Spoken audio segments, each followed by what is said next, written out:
Imagine the ones who keep acting attached to leech. I am no pastor, but actually preaching. Look up these lyrics and actually read. That was where it all began. Had to put in work. Every day we got it in. We chased all our dreams and now they can't believe it. We make it look easy. What's going on, everybody? It's your main man here, Big Smitty, aka D Nice, and this is the Porch. Welcome. We are back at it again with another exciting episode. I know we missed last week. We had some things to take care of, but we are back. One half of the Porch right now because our co-host Bolo was feeling a little under the weather, so make sure y'all throw your prayers up for him. But he should be back next week on and popping. But we have a very special guest today that I cannot wait to dive into and learn more about her. But before I introduce her for all our audio listeners, I got to pay some bills first. So shout out to Bet Online for all your sports gambler fans on here. You know, NBA season obviously just ended. NFL season is right around the corner. But right now we got baseball still popping. Hockey just ended. But listen, for all the sports gambling fans, if you want to place your wager on anything sports related, betonline.ag is a place to be. Use the promo code BELIEVE, that's BLEAV, to get a 50% plus welcome bonus. But like I said, y'all, we're not here for all of that. We are here for our special guest. And this woman is someone with many skills. She isn't just a hustler. She herself is literally a business, helping others grow in many different ways, from marketing to branding to health and wellness.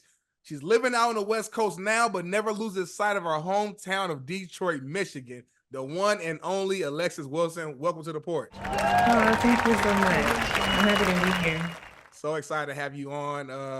Before we even dive in, how has life been treating you? How are you doing? But we'd love to hear how your life has been going. I mean, life is wonderful. I'm good to life. Life is good to me. I have breath in my body. So that's the thing that grounds me every day when entrepreneurship is beating my butt. But it's good overall. My family is in good health. I'm learning and growing. I'm in love with who I am constantly becoming and having to become on this journey. So life is good. Life is good.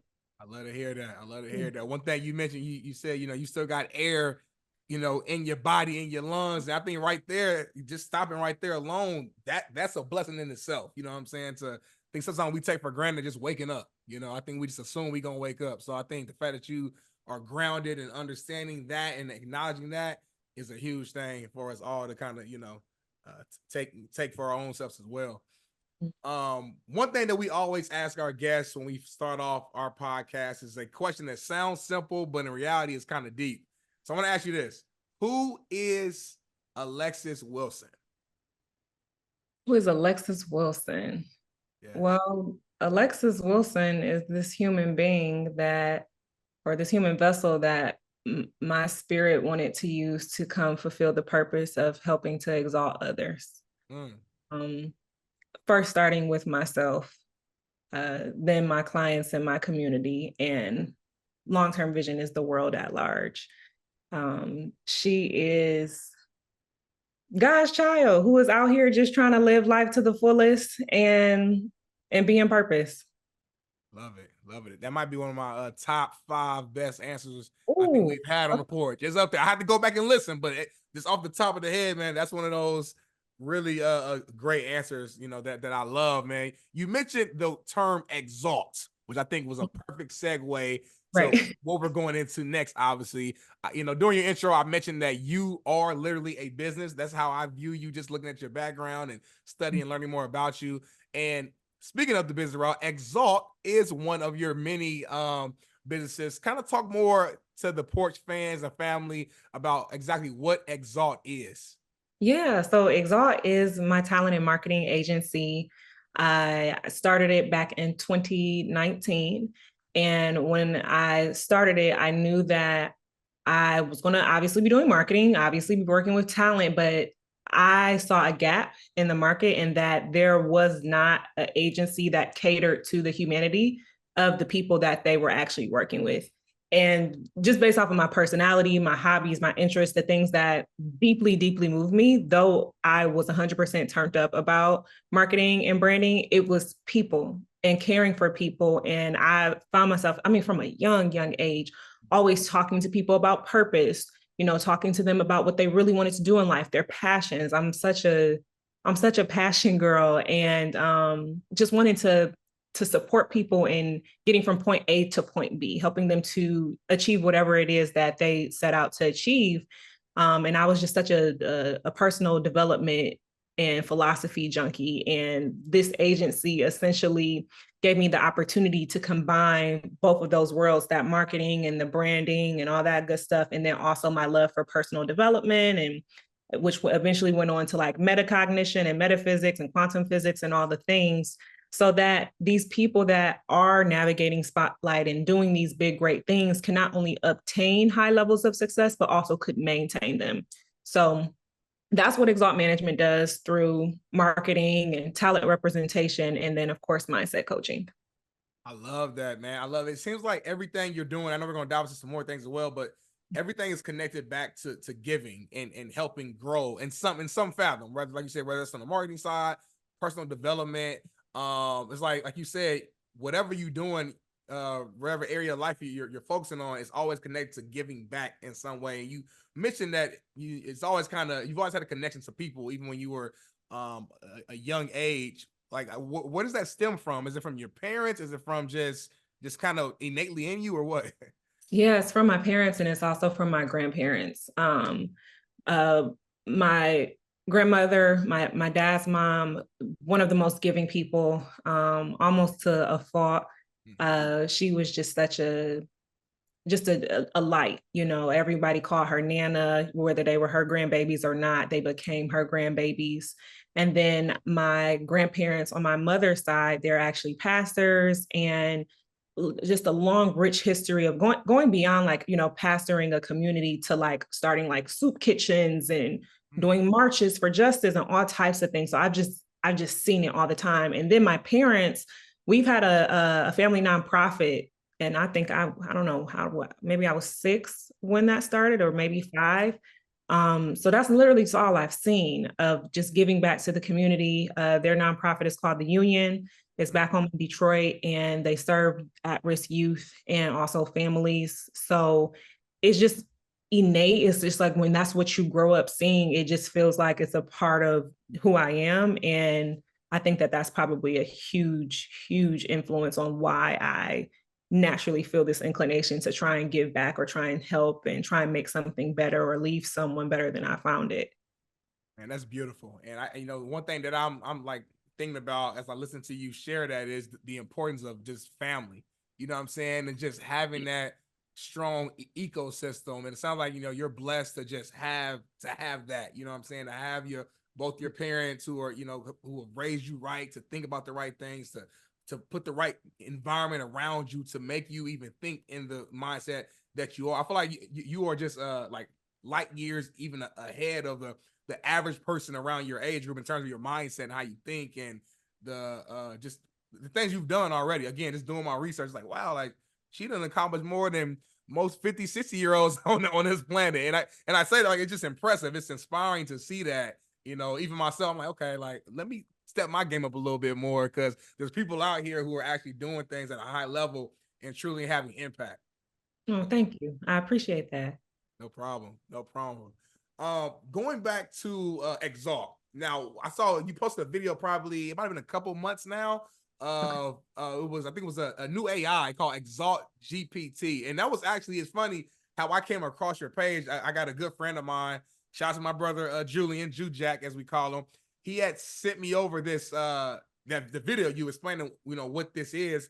I work obviously in the content space, marketing space, things like that. So he thought I might have found it interesting. So explain exactly what is Exalt GPT, because I think it sounds dope to me.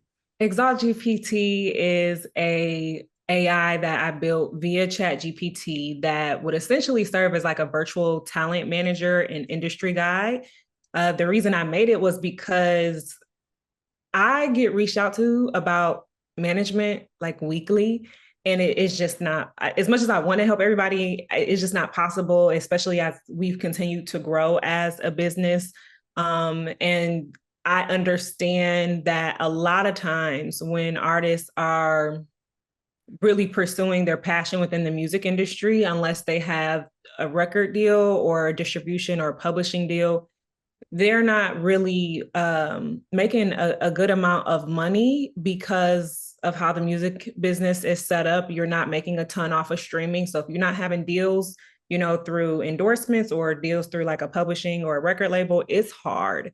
And I want to be able to service those people, but I can't service everybody. And, some people just don't have the funds to be able to, work and pull people on their team, or they're not even at the point in which they really need a manager. And they just think that they do. So it's like, okay, well, what resource could I make for them? And also even people that do have management that would be free and that would also really, really help. So that AI, you could literally get on and you could talk to it like verbally and say, hey, I need a rollout plan, but I literally don't know where to start. It's just me. Could you give me a plan that is feasible for me to do and help me map out the timeline? And it will kick you back what you need to do. I've also trained it to ask questions so that it can obtain the right information it needs to spit back things that will actually be helpful. It can help you come up with social content. It also is trained on our philosophy of like mindset being key. And so you could go to it and say, hey, I'm feeling really discouraged because I only made $300 from streaming this month and I want to be able to keep going, but I don't know what to do. And it would be able to ask you more questions and talk you through it, just to give you that, mental support in the process too. So we kind of wanted it to be an extension of Exalt in a way where it's like, okay, look, I can't be right there to help you. No one on my team can be physically in person, but we do have Exal GPT that we're training and continuing to train over time so that it gets smarter and can continue to give really good results.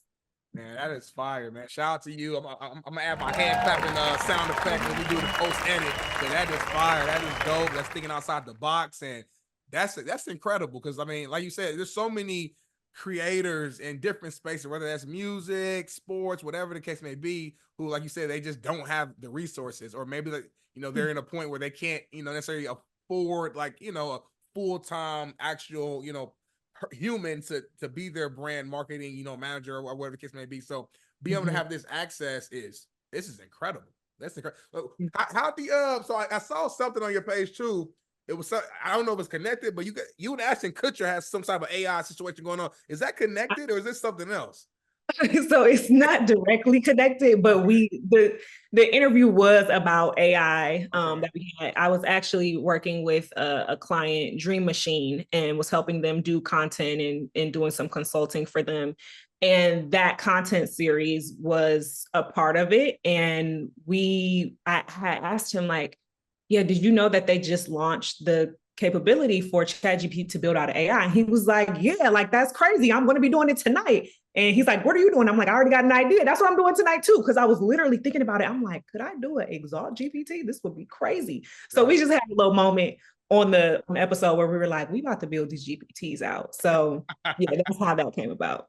It was like the Spider-Man meme. Y'all just pointing at each other like, you doing that too? I'm doing that. We both doing That's what I'm on tonight. That's what I regret about that interview is that I didn't ask him, was I being punked when he told me he had an AI therapist? I'm like, that was a missed opportunity. I wish I would have thought about it, but I didn't. Hey, but now, you learn from it. That's all, what I mean? You got to go out there. You got to experience stuff. It's not going to be perfect. You learn from it. So next time you're in this position, boom, it's there. Wish I would have thought about it, but yeah. I love that. Man, okay, let's transition a little bit to another, sounds like a new passion of yours potentially, which is directing. So I saw that you actually co-directed a short film called Penny in the Sky. Yes. Now, based upon what I've saw, like you produced and directed commercials and other forms of media, but this was your first short film, I believe, that you actually produced. What was that experience like for you, and what can you tell us more about it?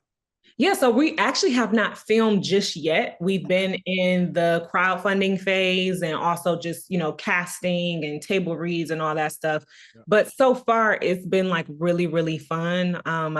I've loved movies for a very long time, to the point where like I literally feel like super magical even when the previews are on. And I've always felt that. And I think that within like the past few years, I started getting like kind of curious about why I was. And even after I leave the movies, I wasn't conscious about it, but I started noticing like every time I leave the movies on the ride home, I'm praying. And I just feel like this, like, I don't know, it was a very strong charge. And then I said, well, that's interesting that you start going into prayer and talking to God every time you leave the movies. And but I'm, like I said, I'm a very passionate person. So that behavior also doesn't surprise me, but I'm also like, okay, but this is a pattern. And so I remember like 2 years ago, I was like, I think that I'm supposed to play in that space at some point, but I also know I have a lot on my plate. So I was like, I'm not about to just go at that. And I haven't spent time, sitting with this. So if it comes, it comes. And when it does, I'll know. But I'm not going to go force this thing out. Right. I'm like, maybe, 10 years from now, I'll do it. And then I had my friend Drew, who is a writer, reach out, and he sent me the script. I was on a plane, and I was just reading it for fun, and then I was crying on the plane, and I was like, this is so good. And so I'm just sending him back like, my feedback. And he was like, I was actually wondering if you would want to co-direct it with me. I was like, well, you would want me to cry? I was like, yeah, absolutely. Literally, I'm like, me for real? So yeah, that's how that all came about. But it's been a really good process because there are some really great producers on our team. And I'm learning so much from them. I'm learning a lot from the actor and the actress that are our two main leads. So it's been a really good process so far. We're going to be shooting next month. So I'm expecting it to go great, but it's been a good process so far. I love it. It's funny you mentioned that, a couple years ago, like you said, you were in the car finishing watching a movie or whatever, or it was happening ongoing, that you would just have this feeling. Even you talking about it right now, I don't know if you can see it, but I can see like a glow, like the way you smile and talk about it. Like, do you see this becoming maybe like your main passion down the road, or like, I don't know, what do you see? Who knows? Like I think what I think I realized, because I feel like it was like, okay, it's still an entertainment, so okay, it's a thread. Right. But I think when I really started seeing it is when we had to do our what is it called? It's like I don't know the term for it, but it's when your director statement, you explaining why you wanted to do the project. And I realized, like, for me, movies have this beautiful capability of kind of transporting you to a space, into a feeling, into a thought process, into a mode. And I love that it's able to do that, because as a mindset coach and someone who really believes in the power of mindset and reprogramming your subconscious mind, one of the key tools you can use for that is visualization.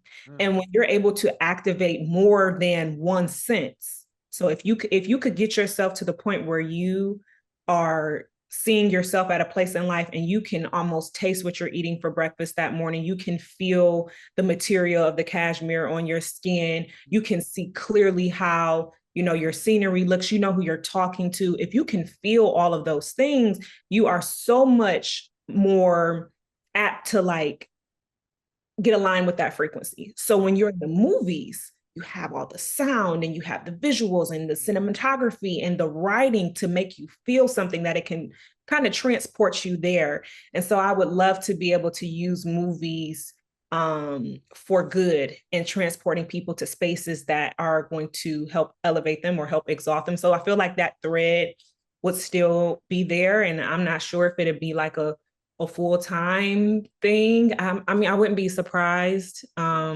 I'm open. It just depends on the season. I think my purpose evolves as I do. So I wouldn't be surprised if it becomes a prominent part of my life. So, but I'm being very careful to make sure that I stay open to what that is supposed to be, because I think that with Exalt, I saw the vision very clearly, and I was young when I saw it. Yeah. So I was very like fiery and just want to go for it, and very much don't tell me what I can and cannot do, which is great. Yep. I just think that like as I became more like seasoned and got more wisdom, I started understanding that like time is on my side. I do not have to rush anything. I actually need more time. The longer I can stay in this game, the better. And so I'm at a much more at ease place with this. And I imagine that if I had gotten into this state of being at the beginning of my journey, I probably would have been even quote unquote further and more successful. And so I want to make sure that when it comes down to this movie space,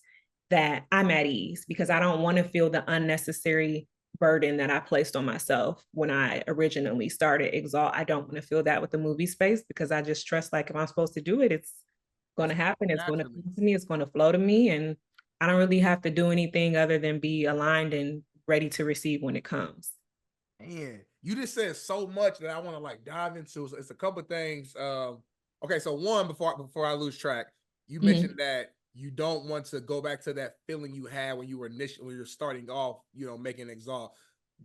Were you do you feel like you were just putting unnecessary pressure on you because you had that fire behind it so young and you knew like mentally exactly what you wanted to do, to the point where like when you weren't at that, I guess, the peak that you wanted to get to, you just felt like an internal stress, or I don't know, I guess pressure to like speed up the process, so to speak, or I guess to describe what that pressure was exactly. Yeah, I definitely think it was a pressure, because it was like I wasn't understanding that what God was downloading in me and showing me was not a tomorrow thing. It was like, no, baby girl, this vision is so large. You're not going to be able to do this within a year's time. I'm showing you the mountaintop. And what you need to be doing is saying, okay, thank you for this vision and direction. I will write that on my heart. But what is the next step? But instead for me, I'm like, okay, well, the next step is for the mountaintop. You're trying to get to the top right now.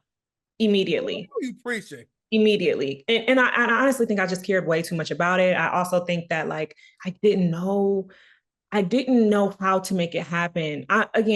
I'm from Detroit, and when God dropped the word talent management into my spirit, I didn't even know what that meant. I'm like, talent, what is talent? What do you mean talent management? Right. It didn't click. I'm like, I know about a talent show, when you were in middle school, but I don't know what you're talking about. I literally did not understand. And it made me not feel confident in it in the beginning. I'm like, I'm seeing this agency. I'm like, okay, it's purpose driven and it's and I'm getting the vision of it, but I'm not understanding like how to actually go about it. So I think I was just stressed about it. And then as I started learning over time and then moved out to LA, it's like you're literally surrounded by all of these huge companies and you're seeing these possibilities.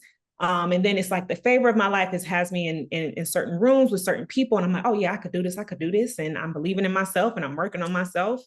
So I was thinking that I was expecting it to come too quickly, to be quite frank. And I also think that within my move to LA, I think after like 9 months, things started getting more tight, and also the pandemic had hit. And so I feel like I was in scarcity mode. And I really, truly believe that it is very hard to create something good when you are aligned with scarcity, when your state of being is in like, I need this, I gotta have this, like, that's a whole nother ball game. But like being in scarcity, I think is very detrimental for people that create things and put them out into the world.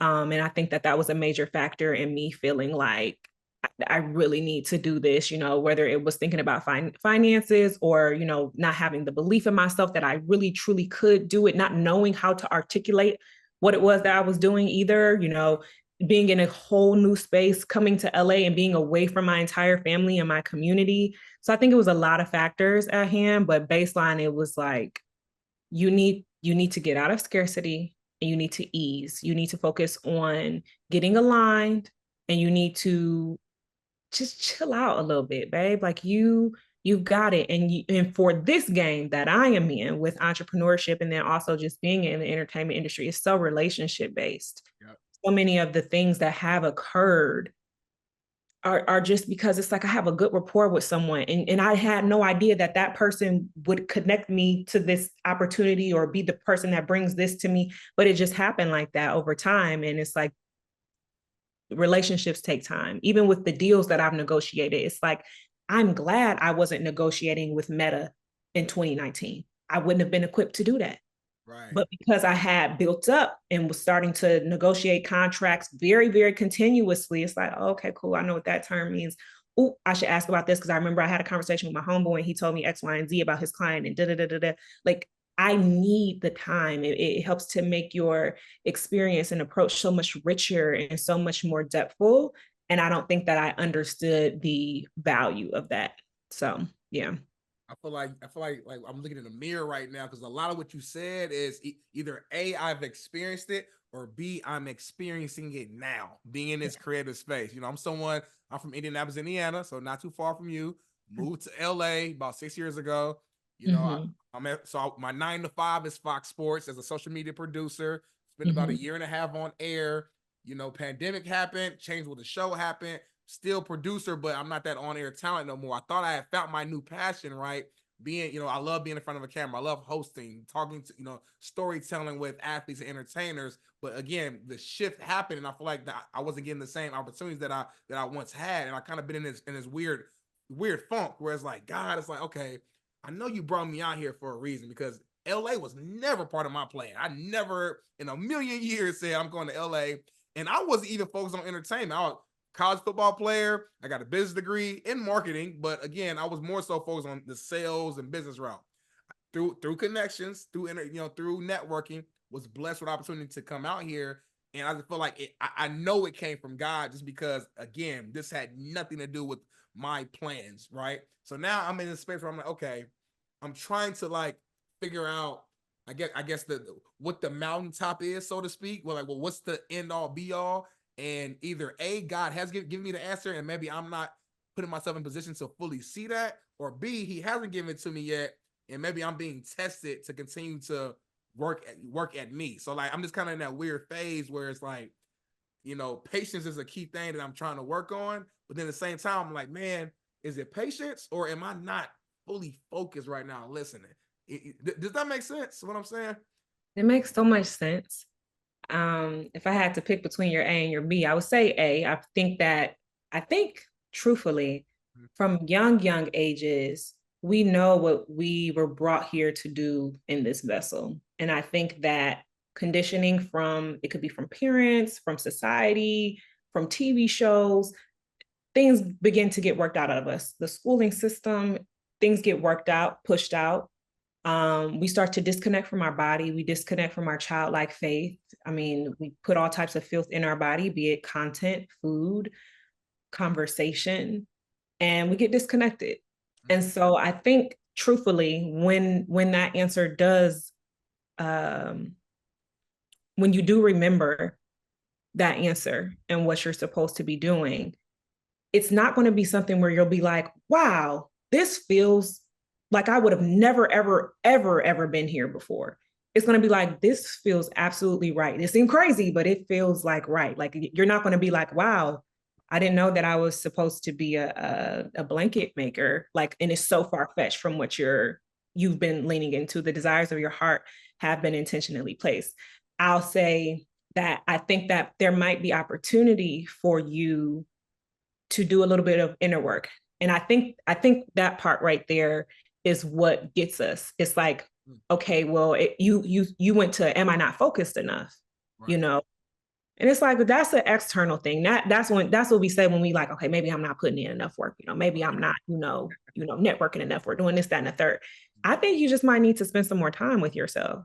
Like, I think that the answer is within you. Nobody outside of you, no amount of work you can do is going to be able to tell you about you. The only work that can do that is the work you do with yourself. So I think that if you spent intentional time, I promise you, if you just did like 10 minutes a day and you ask yourself and you ask the God in you, hey, I know that I am connected to the source of all things that created everything, that knows today and tomorrow and all that has happened and all that is already done. So what do I need to hear? What do I need? And just get in the habit of what is it that I need to hear right now in this season? I know, and then we sometimes get stuck on, well, God told me this. Okay, that's what God said. What is God saying right now? because that could be 1,000% true. But who do you have to evolve into in this season in order for things to fall into fruition? So I think that you just have an incredible opportunity to connect with yourself on a deeper level, because that answer is in you 1,000%. And you don't have to work harder in order for God to all of a sudden be kind enough to tell you what he's trying to do through you. Like that ain't how to. It's funny you mentioned that. It's like we've been knowing each other for years, because that's always been my mindset that, like, if I just work harder, it's gonna happen. Because a lot of my life, you know, that has got me far. You know what I'm saying? I got one football. I was the undersized, overlooked guy when it came to sports, and I earned one scholarship, and that's all I needed. And I got my full ride. Boom. I was the guy. You know, I'm the first one from my family to go to college. I've kind of put this I guess pressure, I would say, even on myself to like carry this baton as far as I possibly can, whatever that might be, and be able to hand it back to, you know, my little sister, my little cousins, to be able to like try to get our, you know, break the family curse. You hear that term a lot, right? But it's like, I want to be the guy, to be the person that, you know, really played a big role in, like, not just my individual life, but the direction of the Smiths, my family. And I think that God, I don't know. I've always felt, like you said, as a kid, I always felt like I was different, not better, just different. You know, even though I was in an environment of poverty and, you know, getting kicked out of our home for whatever reason, something inside of me said that I could be more. And to this point, I have been more. But then I get to a point where, like, I feel like stagnant almost, and that makes me feel nervous a little bit, because you have that fear of like going back, but also kind of excited because in the past, when I felt like this, another door opened up at some point. You just don't know when. So it's like, I don't know. That's why I describe it as like this weird feeling. But, you know, my past events and past blessings is what kind of keeps me like, you know what, you're going to be all right, because you felt this before in another season. You know what I'm saying? Yeah. What you just said, track records are key. I actually was talking to a client today who wasn't feeling the best. And I'm like, go write down 10 things that happened that seem serendipitous, that seem divine, because you need to remind yourself of the favor of God on your life right now, because those thoughts need to outweigh what reality is appearing to be. So to your point, track records are key. And also, I'll say, I think that, like, as we age, as we get more wisdom and experience, it's like, it reminds me of the saying of like, what got you here is not going to be what gets you there. And so again, there is opportunity. It's like, you're going to have to go deeper within yourself in order for this next door to come. It's like the doors that have continued to open when you were in these spaces. I think the next door is going to open for you for sure. I just think that you must be a certain person for that to open. And it's not necessarily like, oh, you gotta work harder, you gotta submit these many things and shoot these many emails. Of course, faith without works is dead. You're going to have to do your due diligence. You don't get a cookie for doing your due diligence, but you're going to have to also evolve. So I think that there's opportunity for you to lean more into purpose, lean more into like the inner world and the inner workings of you, and just starting to get curious. And I promise you, if you do, that answer will come. But if you don't give thought and time and attention to it in a calm place of like, okay, I'm curious to see what my spirit will show me today. And it could be that it says, I actually just need you to be quiet for the next 30 days and come talk to me. Yeah. It could be that they give you you'll see a visual of someone's face and you just call and you check up on them and you might get inspired or get a little golden nugget. It could be that you need to take a different path home so that your brain can be exposed to new. And then maybe you see a billboard that, you know, lights you up or something like that. But just getting in the practice of accessing that inner power from within is going to help you in a multitude of ways, let alone the way in which you're talking about of like wanting to get from out of the place of stagnancy, wanting to know what the mountain is, wanting to know, okay, what is the thing that, you know, I should be aiming towards right now? That's already inside of you. Yeah, this is some powerful stuff right here. And I'm not gonna lie, I did not plan a lot of what we talking about. It just kind of happened. And a lot of times, you know, these things happen on the porch. That's why I love, you know, just having these guests like yourself on here, because you just never know where the conversation is going to lead. One more thing before we go to a transition to a new segment. You mentioned during the pandemic you felt feeling of what was the term you used? Not stagnant. You were scarcity. There you go. Scarcity mindset. How did you get out of that? Okay. That was probably one of the hardest mindset shifts that I've had to carry myself through, because it didn't start just because of how expensive LA is. When you're in scarcity, most of the time it is you have an energetic cord connection to someone else. So, my dad grew up decently, okay with money. My mom, not so much. Was eating like spam for dinner type time, So I think that, and then I think it just in general with being Black and what we hear all the time, even small things like, you got McDonald's money. I'm sorry, McDonald's, especially back then, this whole meal was $4. Right. What are you saying to a child when you like, do you have McDonald's money? And it's $4. Now I'm thinking if it's $10, my God, like I definitely can't.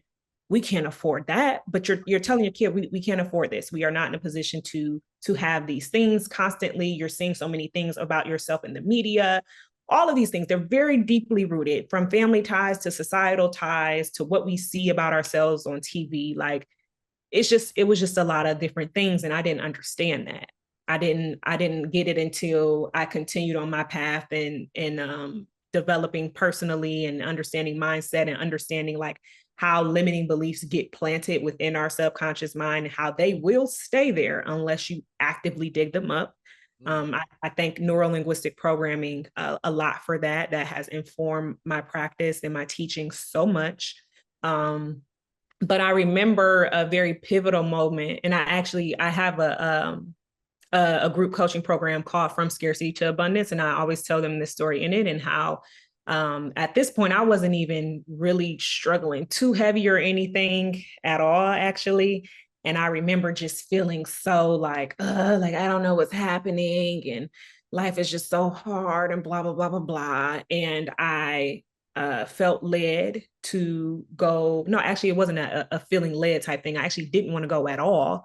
I was able to get outside on my balcony, and my best friend was like, you really need to go be in the sun, because my friends know, like, if I can get in the sun, start thinking a little bit better. Yeah. And I'm just a big sun girl. And I was like, no, I'm not going to go.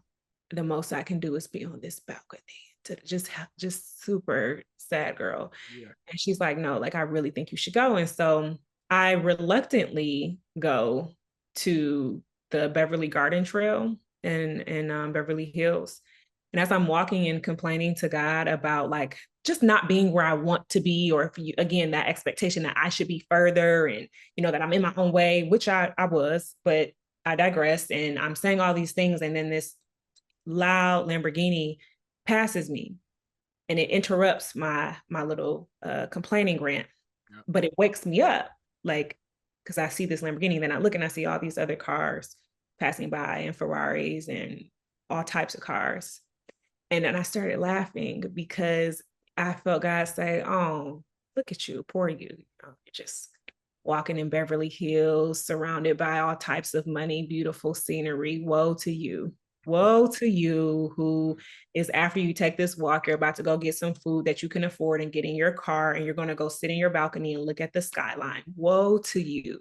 And so I just started like laughing, and I'm like, dang, like you are really, truly blessed, and you were just focused on everything that you wanted. And that's when I realized, like, there is a danger in always focusing on what we want, because when you focus on what you want, that is also you focusing on what you don't have. So every day that I'm waking up and I'm saying, I want this, I want this, I want that, I'm also saying, I am without this, I am without that, I am without this. Like, just, it's like, imagine going in the mirror and affirming yourself and saying, I am without money, I am without happiness. Like, that would be crazy. Yeah. crazy to do, but it's like you're low-key doing that because every day that you're professing that you want something, you have this deep need for it and you're unhappy about it, you're doing the same thing and you're stuck in a perpetual state of ungratefulness. So I remember that. And I remember coming home and I cut on this movie and I don't even remember what it was, but it basically was a scene in the movie that was saying the same exact thing that I had just heard in that download. And I was like, okay, heard you, God. Like, I know for a fact I need to stay in this. And that signals to me, I need you to go into a session with yourself. I need you to labor with yourself, emotionally labor with yourself, spiritually labor with yourself. And I stayed up for hours until I was able to like kind of pull myself from out of that state and really started getting to work on scarcity and started reading books on it and diving a little bit deeper into my limiting beliefs on it, because it was clear like, okay, you have to do some intentional work. So that was really like the catapulting point where I started like breaking from out of my current state of thinking on it. But it took a lot of intentional practice. I could say that for sure. Wow, that was I'm almost speechless right now. That was amazing just hearing that, man. And it's crazy how like any question I ask you, you have a specific, like you remember the moment, the time, the sound, the car that drove by, the movie. Like it just, man, I can just tell that you have spent a lot of that time with yourself. And I just something that like me just listening now, I'm like, man, I really, that's something that I need to do more of, you know what I'm saying? Spend less time, you know, complain, especially, you know, as a man, as a black man too. I just feel like, you know, I don't know. I just naturally, because of just the society and how we, you know, the things we've been taught, we just naturally put this, like you said, these certain thoughts and pressure and things, you know, in our head. And so, you know, if I'm not bringing home the dollar amount that I feel like I should be, or if I'm not, you know, if I'm lacking in this area, whatever the area might be, like, oftentimes I speak for myself. I know a lot of people can relate. You kind of like, you feel down on yourself, and then like that becomes like a daily thing, and all that stacks up. So now for all our listeners, I think, man, like really, you know, you heard one thing from this, you know, spend that time with yourself and speak life into yourself, because you know, the power of the tongue is real, and you know, power of your thoughts and the mind is something that's real as well. So real. Yeah, it's so real. And I extend so much care and thought to you in particular as a Black man. I think because you guys have been trained since birth, you are provider, you are protector, which I think is definitely, for sure, a great representation of what it means to be in your divine masculine, 1,000%. I also think that they say that and don't really teach you what that means at like an energetic and spiritual level. And then it literally only gets left down to money. And so then the mind goes to, I must have money. I must get money some way at all costs. You're not thinking about, okay, I must get money in a way that actually aligns with my purpose. I must get money in a way that does not deplete me. I must get money in a way that fulfills me. You think about none of that. You just think I must get money because I'm a provider. And if I don't do it, that means I'm less of a man. So I have so much, I have a lot of care and thought to that, which is why I think it is especially important for men to make sure that they are spending that time. It's important for both men and women, right. But I think that you would find yourself propelled if you spend more time with yourself, for sure.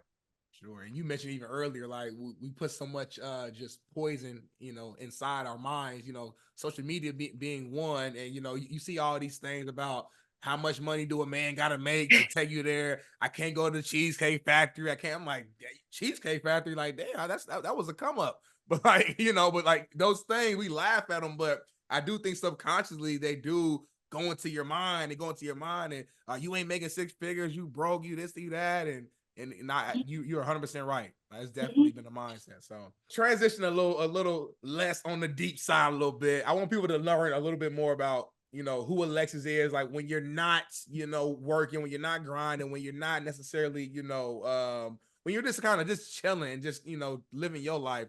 Like, what do you like to do? I saw you had a birthday recently. Happy belated birthday. What was the turn up like? Like, well, what's a fun time for Miss Wilson? And this is the Porch, so you can keep it real.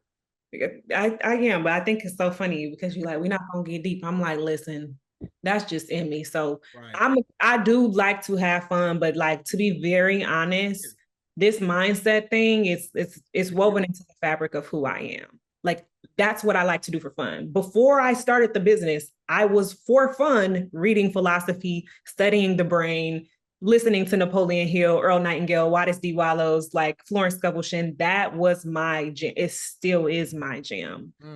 Books is what I like to do for fun. You also see I have an Iron Man helmet. I'm a huge Marvel fan, really a Marvel stan. So I love Marvel. I love going to the movies. Put me in the sun, I'm a happy camper. Going to the beach. I love, love, love traveling. And I love being around my friends and family. Like, that is one of my core values.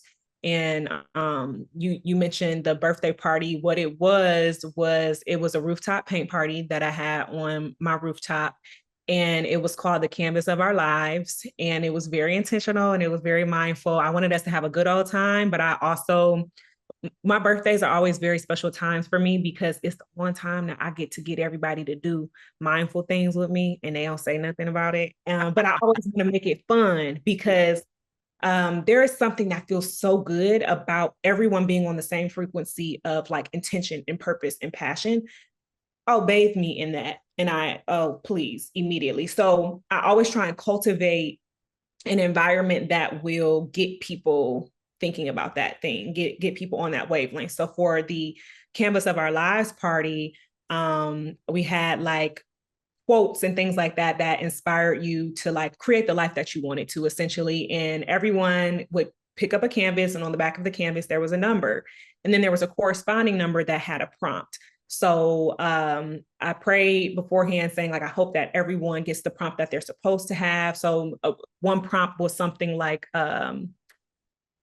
paint something that is your vision for your life for the next 5 years or something like that. And then everyone got matching affirmation cards that like would affirm, like, you know, the vision is clear. I'm so thankful that everything I see is so. So everybody had these matching affirmations on the way out the door, and then they went and painted, and we just had a good old time. So it was fun still, but also still had like that mindfulness in it. I feel like that's my vibe. Love doing that. And I love, and I'm so glad I'm turning into this person. I think I'm officially a gym rat now. I think so. Okay. Because I have to work out. Like, I have to exercise. I have to move my body. I love going hiking. I love going to the gym. I love alchemizing my body. It's like, that was probably one of my harder challenges, was like my physical health. Like, I could do a lot of spiritual work and, you know, emotional work and mental work. And then I remember God was just like, okay, but that body though, like, you're going to need to utilize your spiritual, you know, tenacity and wisdom to apply it to the temple, because you're not honoring your body like the temple that it is. And you could hear from me clearly, or more clear if you were. So go get that together, watch what you're eating, and go work out your body. So that has taken a very long time. A very, very long time for me to actually like evolve into, but I actually love it now. Like, anything that is promoting my health and well-being, I really, really like it. So that's really what I do for fun.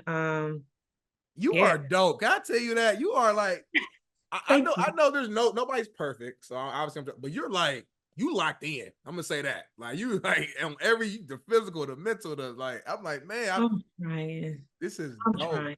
And you're not, and you ain't got, it's disrespectful to ask a woman's age, but I think I just turned 30 in January. I think I'm older than you. So I'm looking at somebody who I think might be younger than me, but you inspiring me right now. It's like, I just think that's powerful. That's powerful. I'm 29. I don't take it disrespectful. I think it's a blessing to be able to age and grow old. And I'm going to actually make a very conscious effort as a woman to never get too freaked out on that. I agree with you 100%. Again, that's one of those things just mentally, you know, when you're growing up, it's like, don't ask a woman her age. So I'm still locked in. Like, I get it. I get it. I totally get it. Yes, man. One thing you mentioned, one more question before I go to our quick hitters, but you talked about like putting the right food into your body, eating right. Another thing I noticed going on your page and looking at some of your content, you sometimes will post, you know, videos about just eating right. And you had something, I think, where it was like a content series where you went to your parents' house and like went through their fridge to kind of like show what they shouldn't be eating or what they should be eating. I guess, are you on a particular diet, like something specific? Are you vegan? Or are you just kind of, it's more so just just watching what you eat and being mindful of what you eat? Yeah, I'm just conscious of the food that I eat. I have been healing from PCOS and hemiplegic migraines for over a decade now. PCOS is polycystic ovarian syndrome. It's a chronic and metabolic disorder. And then hemiplegic migraines, this sounds very dramatic because it is. Think about getting like a very intense migraine with symptoms of a stroke. Ooh. It's crazy. I used to have them monthly, would be going to the hospital. And now it's like, when is the last time I've had an episode? I haven't been to the hospital for hemiplegic migraine in years at this point. So healing is definitely real. So the inspiration behind me leaning into this life of health and wellness was beyond, oh, I gotta be this disciplined. It was literally like, no, like I can't keep going to the hospital. If this is impacting my quality of life, even with the PCOS, it's like when my cycle would come, I'm like blacking out and getting rushed to the hospital. It was just too much.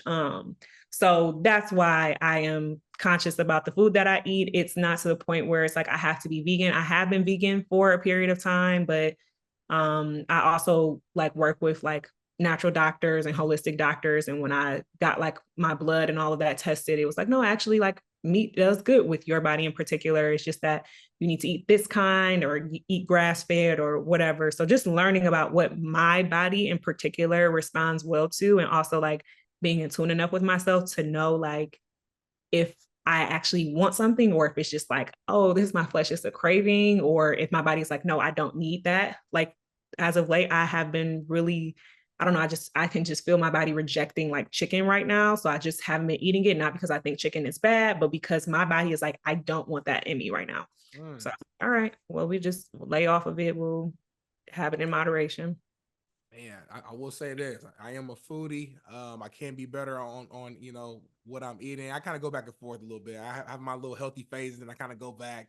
Chicken is one thing that my body has not rejected yet. But well, hey, bask in that. For real, bask in it. It's accepted that, I think, at this point. Love and acceptance. I love it. I love it. I got a couple quick hitters for you, and then I'll let you go. Thank you so much for taking the time and spending this time here with me on the porch. Staying on the food topics, since we already talking about it. Okay. Favorite place to eat at in LA? Favorite place to eat at in LA? Yep. And I'll put you on the spot. You said quick hitter, so I'm trying not to think a long time about this. Dang, what comes to your mind? What comes to your mind? What immediately came to my mind was Katana. Yeah. But I feel like I know that it's somewhere else that I've been in. I'm like, I really, really like this place. Oh, am I going to say the name right? I think it's Mason Kasai. Oh, I haven't been there, but I know what you're talking. Is it good? Ooh, I gotta add it to the list. Yeah, it's very, very good. Mason Kasai. I think that's the name of the place. I feel like LA in general just has good food. It's so many options. And beautiful, beautiful places to go. Yes, I love it. I love it. Okay. That's beautiful right there. Okay, let's go to a next one. What is your favorite thing about Detroit? My favorite thing about Detroit? Yeah, look at you smiling. Look, you didn't even say nothing yet to start. So I'm a married man. My wife is actually from Detroit. She moved from Detroit to Indianapolis. So like when she's like 14. So we're high school sweethearts. So I know a little bit about Detroit, you know, from visiting the family, 7 Mile, Better Mile, you know, the Blade. I know I saw you in your video doing your thing. Okay. Yeah. Yep. So I know a little bit about it. I think it's just gonna have to be like the people, like the people in Detroit. I mean, there's like different, you know, sectors of us. But it's so much culture. Like it's blackity black. And it's the thing that I miss here in LA. It's like the community. I don't see no old people. I don't see no babies out here. I just see a bunch of us, you know, our age pursuing things, which is great. It's like, where are the old ladies? Where are the babies? Like, that's what I need. And so it's just a lot of love. Like when you are around people that love you, when you are around people that feel like family, it's just so good. And I love our people. I think that's what it would be. in our culture and our influence on culture. That's a fact. Yeah. That's a fact. Shout out to the D, man. Two more for you. Okay, the next one. What are your favorite qualities about a Black man? My favorite qualities about a Black man. Yeah.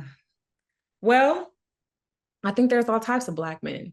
About the Black man that comes to mind for me is like I love Black men who have a reverence for the woman, where there is this natural inclination to protect, to respect, to uphold. I appreciate that a lot. I have a lot of my male friends, I feel so safe around them. I feel well respected around them, well protected around them. And they take pride in the fact that they are that for me and for every woman that is in their life. So I love when that natural inclination of like, I love Black women. I support Black women. I will protect them because that is my duty as a Black man. That makes me feel like just proud, like I love you so much. Thank you so much.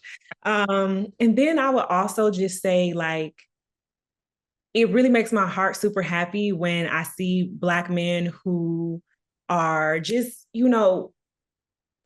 what's the word I'm looking for?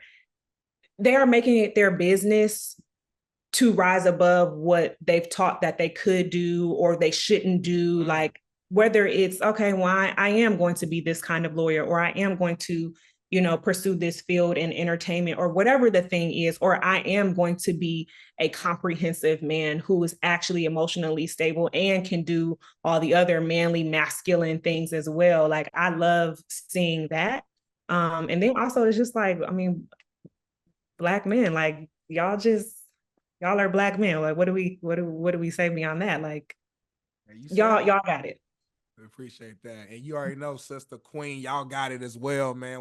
That's why we just a little different. I ain't trying to be cocky. I just feel like we are. I just think we just build a little. Y'all are different. I mean the swag, the skin, like the presence, the richness of y'all. It's just like, I mean, that's a Black man. Like, the that's walk is different.